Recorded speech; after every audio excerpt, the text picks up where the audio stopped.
Beyond good and evil, Friedrich Nietzsche. Introduction. क्या आपको कभी कोई ऐसी चीज गलत लगी है जो सोसाइटी की नजर में सही हो? क्या आपने कभी सोचा है कि क्यों हम कुछ चीजों को बुरा समझते हैं और जो उसका उल्टा होता है उसे अच्छा समझाते हैं? जब हम ऐसी चीजों पर सवाल उठाते हैं जिसे सोसाइटी एक्सेप्ट करती है, तब कोई भी हमें सीधा या सही जवाब नहीं देता है। इस बुक में ऑथर फ्रेडरिक नीत्शे ने सोसाइटी के वैल्यूज या मान्यताओं पर सवाल उठाने की कोशिश की है। उन्होंने इसमें हमारे हर कोर बिलीफ को लिया है और उसे एनालाइज किया है। नीत्शे के काम की खासियत ये है कि ये हमें ट्रेडिशनल रूल्स से आगे बढ़कर सोचने के लिए बढ़ावा देता है। इस समरी में आप जानेंगे कि जिस फिलॉसफी का इस्तेमाल हम अभी करते हैं वह हमारे लिए कहां पर रुकावट बनती है। सोसाइटी जो बातें हमें सिखाती है, आप उसके पीछे की असली वजह को जानेंगे। हमें सच में महान क्या बनाता है, यह समझने के लिए नीत्शे इंसानों की स्पिरिट को भी एक्सप्लोर करते हैं। आप इंडिविजुअलिटी, अथॉरिटी पर सवाल उठाना और सेल्फ डिस्कवरी यानी खुद को ढूंढने के इम्पोर्टेंस के बारे में भी जानेंगे। ये बहुत ही पावरफुल बुक है जिसने मॉडर्न फिलॉसफी पर बहुत असर डाला है। ये सिर्फ एक बुक नहीं है बल्कि एक सफर है। ये मॉरलिटी, सोसाइटी और खुद को लेकर आपकी जो समझ है उसे चैलेंज करता है। इससे आपको जो नया नजरिया मिलेगा उसका इस्तेमाल आप जिंदगी में अपना रास्ता ढूंढने के लिए कर सकते हैं। द फ्री स्पिरिट इंसान दुनिया से उसके असली रूप में इंटरेक्ट नहीं करता है। जिंदगी एंजॉय करने के लिए हम इसे आसान बना देते हैं। जिस लैंग्वेज का हम इस्तेमाल करते हैं वह भी हमारे द्वारा देखी गई चीजों के बारे में सही तरह से नहीं बताती है। ये हमारे आस पास की चीजों को लेकर हमारा इग्नोरेंस यानी अज्ञानता ही है जो लोगों को नॉलेज ढूंढने के लिए मोटिवेट करता है। लेकिन नॉलेज का मतलब अंडरस्टैंडिंग यानी समझ नहीं होता है। कई फिलोसोफर्स जिंदगी भर दुनिया के असली नेचर को ढूंढने की कोशिश में लगे रहते हैं। वे खुद को सच यानी सच के रक्षक की तरह दिखाते हैं, पर सच जितनी गहरी बात का इंसानों द्वारा बचाव करने जरूरत नहीं होती है।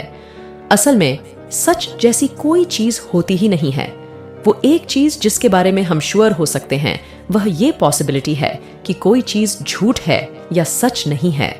सोचकर देखिए कि कितनी बार आपके सेंसेस ने आपको गुमराह किया है या गलत चीज दिखाई है। आप सच को झूठ से अलग करने के लिए अपने माइंड पर भरोसा करते हैं, पर क्या होगा अगर थिंकिंग यानी सोचना ही झूठ हो? इसलिए आपको किसी के थॉट्स पर भरोसा नहीं करना चाहिए। जब आप एक सोसाइटी में रहते हैं तो शक करना बदतमीजी जैसा लगता है, पर फिलोसॉफिकल थिंकिंग सोसाइटी में रहने से अलग होता है। फिलोसोफर का काम ही होता है किसी भी चीज पर भरोसा न करना, ऐसा सोचना कि आपको सच पता है और फिर उसका बचाव करना आपको गुस्सा दिलाता है, डराता है और अकेला महसूस करवाता है। ऐसा ही बारूक स्पिनोजा और जॉर्डानो ब्रूनो जैसे ग्रेट थिंकर्स के साथ हुआ था। दुनिया को सिंपल तरीके से ऑब्जर्व करने से पता चलता है कि सिर्फ एक सच नहीं होता है। जैसे किसी गरीब इंसान के लिए जो खाना बहुत अच्छा और आहानदार है, हो सकता है कि वो किसी अमीर इंसान को बिल्कुल बेकार लगता हो। ग्रीक फिलोसोफर के मॉरल्स और वैल्यूज को इंडियन थिंकर्स पाप की तरह देखते हैं। क्या आप किसी ऐसी बुक में बारे में सोच सकते हैं जो सभी लोगों को पसंद आई हो? पर अगर कुछ भी सच नहीं है तो सोसाइटी मोरालिटी को लेकर कैसे सहमत हुई? शुरुआती सभ्यताओं में किसी एक्शन को उसके होने के बाद मिलने वाले रिजल्ट के हिसाब से जज किया जाता था। जिन एक्शन या काम के रिजल्ट पॉजिटिव होते थे वे अच्छे माने जाते थे और जिनकी वजह से नेगेटिव असर होते थे वे काम बुरे कहलाते थे।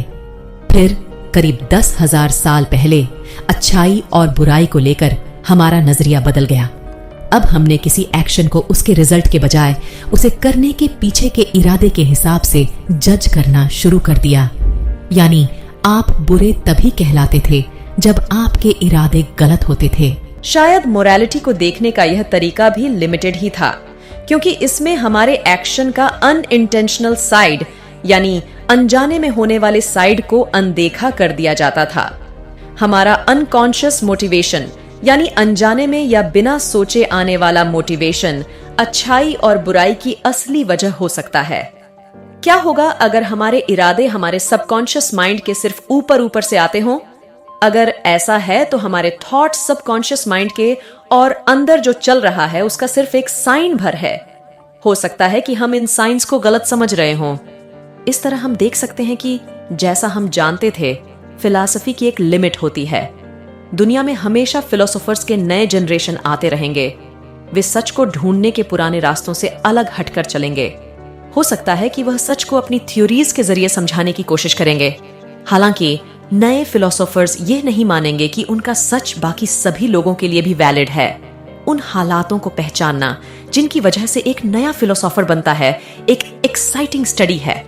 हम जानते हैं कि सच की खोज करने के लिए एक मजबूत कैरेक्टर की जरूरत होती है। इसलिए इस बात का बहुत कम चांस है कि कोई महान थिंकर खुशहाल और अच्छी जिंदगी से निकल कर आएगा। शायद कठोर और होशियार होना एक फिलोसोफर की पर्सनैलिटी पर ज्यादा सूट करता है। ये नए फिलोसोफर्स सच में आजाद मिजाज के होंगे। अच्छाई और बुराई को लेकर हमारा पुराना नजरिया उन्हें